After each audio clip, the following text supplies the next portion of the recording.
The Women's Fund for Scotland is Scotland's only dedicated fund for women and girls. I'm Susan Morrison, and this is our podcast where we talk to inspiring women improving the lives of those women and girls today.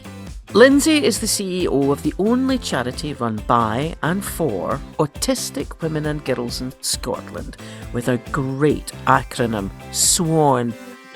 What a fantastic acronym. Sorry, but I just have to say this. The Scottish Women's Autistic Network, SWAN. What a lovely, lovely name. And this network fascinates me because you enshrine something that a lot of disabled groups that I've worked with believe in as well, which is working with and by and for. Like, basically, you're putting autistic women in the centre of all your decision making and all your actions. Would that be accurate?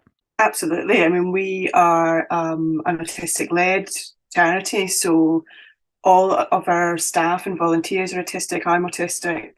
The majority of our trustees are autistic. So not only really are we putting autistic women at the centre of everything we do, we are only autistic women running the organisation. And what is it really that SWAN sets out to do more than anything, would you say? I think internally what we set out to do is to create a community, I suppose, a space for autistic women to be able to come together and meet other people like themselves and understand themselves better and support one another and connect and just feel not being a minority for once, I suppose. As neurodivergent people in a majority neurotypical world, we're in a minority. We're also, to a certain extent, in a minority as women, so it's having a space where actually we're in the majority and we get to meet other people like us and realise that we're not broken neurotypical people who don't quite fit in sometimes to society. We're just perfectly normal autistic people, and once we're around each other, we get a chance to see ourselves reflected in others and feel that, and it has an impact then on our well-being and our self-confidence, our sense of who we are. I feel sometimes, especially autistic women, feel very isolated in modern society. I think they are. I think they're isolated from one another. I think they're isolated within understanding of autism, because we tend traditionally to see autism as something that affects men more, that affects young boys more. And until quite recently, autistic women haven't really been getting diagnosed. We didn't really know that women could be autistic. And so consequently, a lot of autistic women might live well into adulthood, 30s, 40s, sometimes 60s or 70s before they realise that they're autistic. So they've even sometimes been isolated without knowing that, and they just feel like they don't quite fit in. That's a lovely phrase, they don't quite fit in. And I feel that SWAN is reaching out to help them to fit into a community that perhaps they've been denied for such a long time, which is just I think it's just a wonderful achievement. So what did Women's Fund for Scotland funding allow you to do? What the fund has allowed us to do is start back up and expand on our local meet-up groups for autistic women. Prior to the pandemic, we had a couple of groups meeting across the Central Belt and in Aberdeen. And obviously, as with everybody, everything that we did went online during the pandemic. We've maintained a lot of our online delivery because it means people can access what we're doing from wherever they are in the country, and it actually works quite well for a lot of autistic people not to have to socialise in person. But when we asked people what they wanted, they said that coming out of the pandemic, they really did want the opportunity to get back together in their local area and actually meet people that live down the road from them, get that peer support, just hang out with each other, share experiences. So we've used the funding to contribute to employing an autistic volunteer coordinator who is recruiting and training autistic volunteers as facilitators in different regions around Scotland to run local groups. And we've been able to expand from working kind of largely Glasgow and Edinburgh out into more rural areas. So we're covering more of the country. So we've recently started a group in Dumfries and Galloway. We've got one starting this month up in Highlands. We've just started one in East Lothian, Dundee. I think we've got about 9 or 10 different local groups running across the country now, which the fund has helped us to get up and running. Oh, that's incredible. You seem to be spreading amazingly fast. Yeah, we are. It's amazing. You know, we've been hearing from a lot of people that it's been quite difficult to recruit volunteers at the moment. People don't have as much free time. They're having to work more. cost of living is impacting our lives. But for us, I think that element of being part of a community maps across to our volunteers as well. So we have a lot of people who are really keen to come and volunteer for SWAN, who want to get more involved, who maybe enjoy that structure of being a volunteer rather than just coming along to a group. And so people are coming and saying, hey, I live in Fife, there's nothing here, can we start up a group? Can we start up a group in Fife? Train me, I want to facilitate it. So with the help of the volunteer facilitator in place, who's designed a whole amazing process that just really works for autistic women, we've got this fantastic team of people who are running all the groups in their local areas. And we've got people coming along who, they're contacting us afterwards to say, I haven't really been out the house for ages. I never go to groups. I never feel comfortable in a group. And I was so scared about coming, and I just had the best time. It was so nice just to be around other people like me, to know that there are other folk in my area, and just have that one time once a month where I can just be myself and, feel good about things and be with people who've got the same sense of humour as me, or ask them how they dealt with a problem and spend that time together. So it's just been incredibly successful. Oh, the fact that you are autistic led, you're leading your own training for your own volunteers, that to me sounds utterly crucial.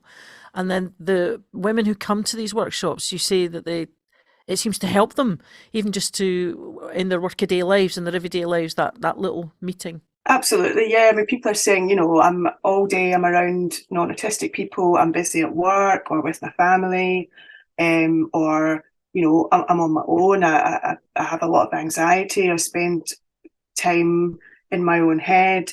And then I just get that opportunity where actually something that somebody said to us recently was they finally feel like they've got a place to breathe. And it really hit me when they said that, because you know how that feels yourself, and you just feel like, I can just breathe and be myself and be okay for 5 minutes kind of thing. And it's that little time out and that little connection. It's the same with everyone, isn't it? If you just get to spend a bit of time with people that you fit in with and understand you don't have to explain yourself. It's like an old friend almost, even though it might be somebody that you've not known for very long. Yeah, and how it changes how you react to the outside world when you know there's a community there behind you. If you've been on your own, Yeah, then that's how you always feel. But if you've suddenly met people like you, then you actually feel that there's an army standing behind you. you've got that benefit. Yeah, when you go back outside, it's kind of like you've got your ready Brett glow. That's aging me, but you've replenished your energy reserves, and you're kind of ready to go back out into the world for another couple of weeks until you come back and do it again.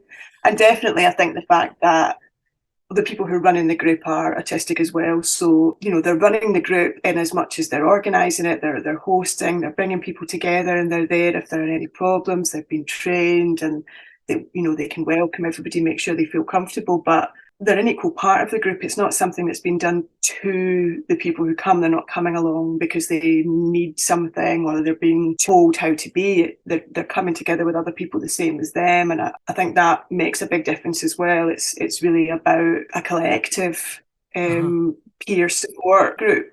And if you wanted to say, well, how do you measure success? Well, you don't have to. You can just point at all these groups that you're creating, aren't you? Yeah, people come and they come back and they want another, they want one down the road from where they live, and it is the people that kind of would come to us afterwards and tell us how it felt. We've actually started. We have a notebook in each group, so people, if they want, they can kind of write something down just without any pressure, or write a poem, draw a picture, tell us how they felt about it. And we absolutely have people saying, I really didn't want to come. I was so nervous. I thought it was going to be awful. And now I can't wait. I don't know how I'm going to manage until the next one, or can we start another one up nearer me? So absolutely the measure of success is the fact that they exist and the fact that people want to give up their time to run them. And speaking for myself as an autistic woman, I can find socialising really challenging, and going along to a group is something I personally would find really challenging. And so we know how challenging that is for all the people that come, and we try and kind of make sure we get that across to them before they come. Look, don't worry, we get it as well. Just come. I promise it'll be worth it. And that's what people are saying. I really didn't want to come. I hate this kind of thing, but actually this worth it. This is the one time I really enjoyed it. That's phenomenal. I mean, is it important to you that it's autistic women coming together? It is, yes. I mean, I think traditionally there have been a lot of spaces for autistic men and a lot of focus on support for autistic men. And of course they need that, and the broader community needs spaces to come together as well. But autistic women's presentation and experience of being autistic can be a little bit different to autistic men.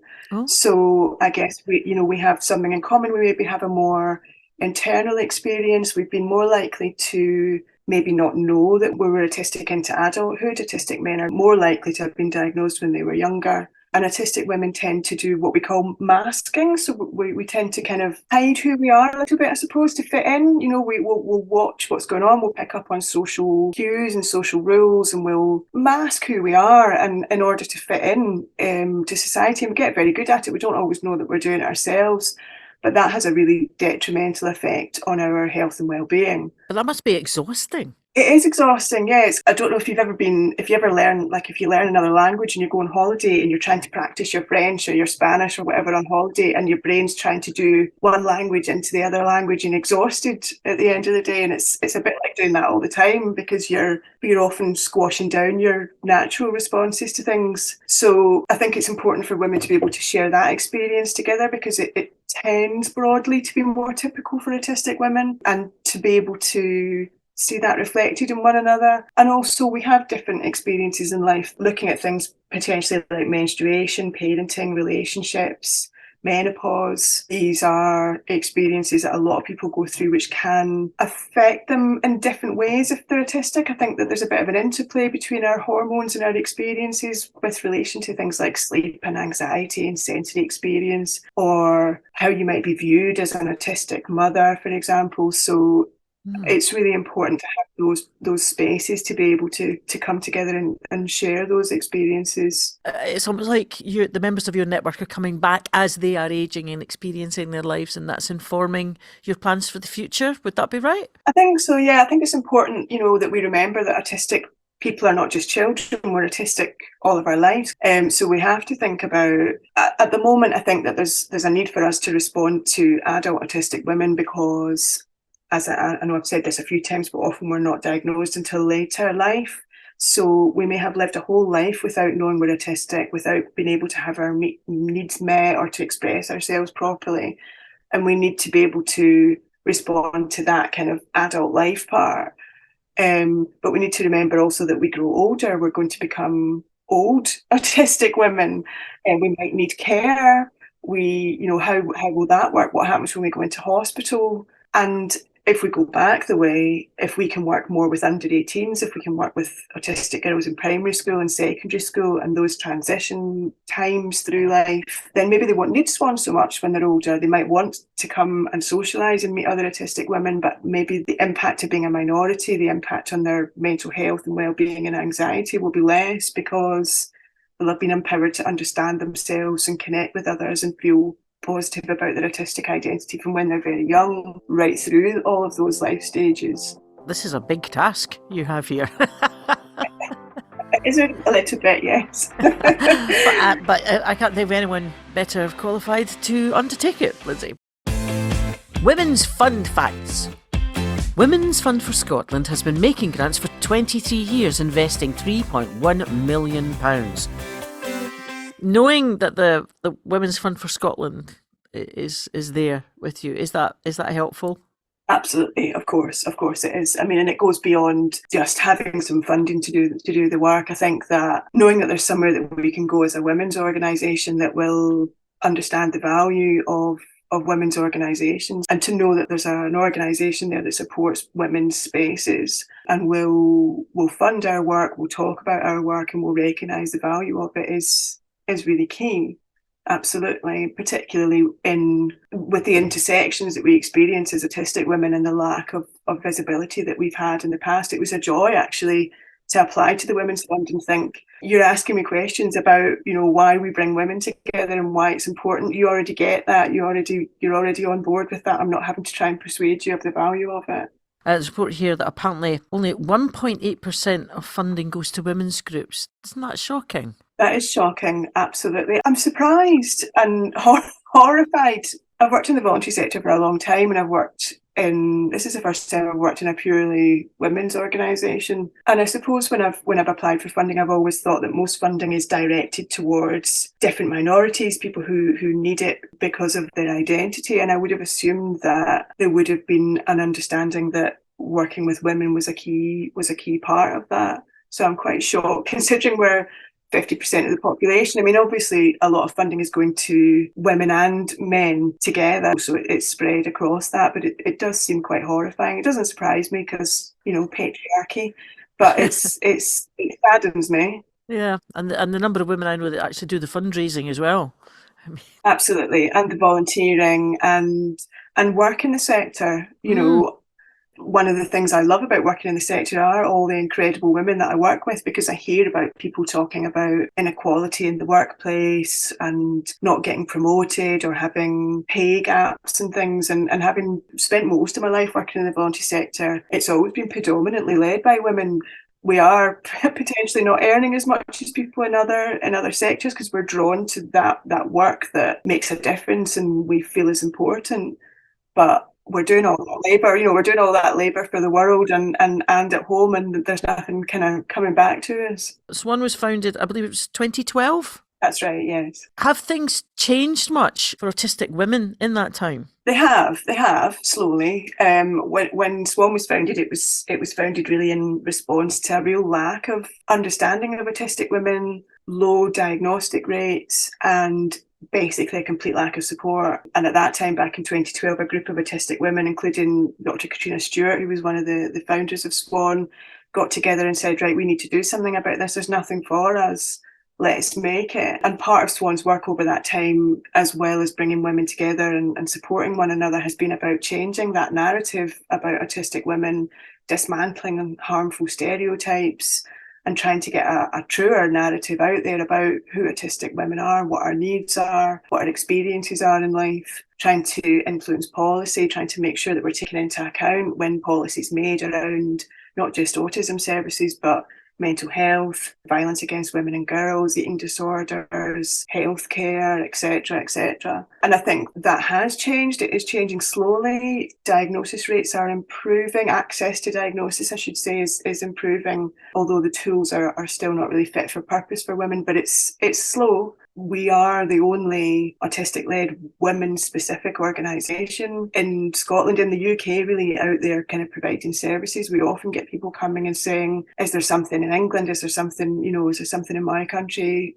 like SWAN? So it has improved. The language that we've used, our understanding has changed, but definitely slowly, and there's a long way to go still. Is that really SWAN's greatest challenge? Is the acceptance and diagnosis earlier of girls with autism? I think it's one of them, yes. I mean, a lot of people are not diagnosed, and at SWAN we welcome people whether they're diagnosed or self-diagnosed.